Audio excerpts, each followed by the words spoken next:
Doctor আর doctor. Doctor দেখাতে, দেখাতে আমি শেষ হয়ে যাচ্ছি। কি আর করব? কিছু তো আর করার নেই। আসসালামু আলাইকুম। কেমন আছেন? আশা করি সবাই ভালো আছেন। আলহামদুলিল্লাহ আমিও ভালো আছি।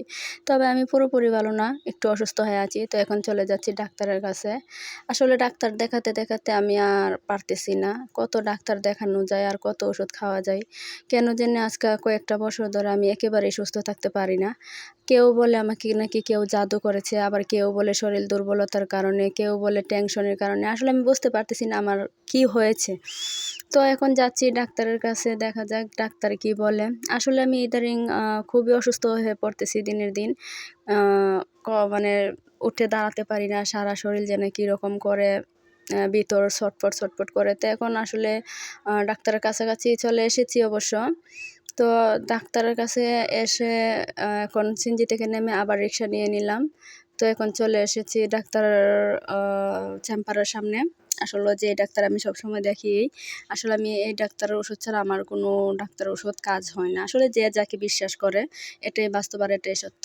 তো আমি আসলে যে ডাক্তার আপার কাছে এসেছি, আজকে নাকি সে ডাক্তার আপা নেই। এসেই তো আমি আ পুরো প্লট খালি দেখে বুঝে ফেলেছি হয়তোবা আজকে ডাক্তার আসবে না। কি আর করা, এখন জিজ্ঞাসা করলাম আ সিরিয়াল ম্যামকে। তো যেই ম্যামে সিরিয়াল কাটে সেই ম্যামকে জিজ্ঞাসা করলাম, বলতেছে আজকে নাকি এই ডাক্তার আপা আসবে না।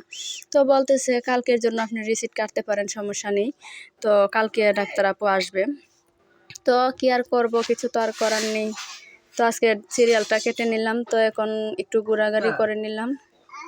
এখন ছেলে-মেয়েকে নিয়ে একটু এই জায়গাতে একটু ঘুরে ঘুরে চলে যাব। আসলে কি আর করার আছে, ডাক্তার আপা যেহেতু আসবে না আজকে, তো চলে যেতেই হবে।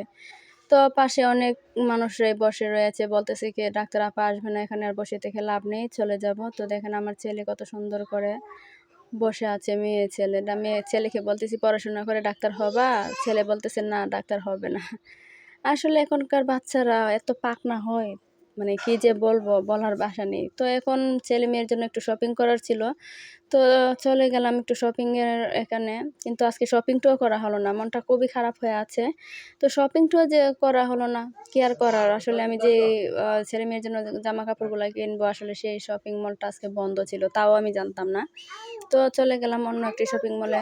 তো আসলে সাপ্তাহিক বন্ধ তো সবারই থাকে। তো চলে গেলাম নিজের জন্য কিছু কিনবো বলে। কিন্তু এখানে গিয়ে নিজের জন্য কিছু চয়েস করতে পারলাম না।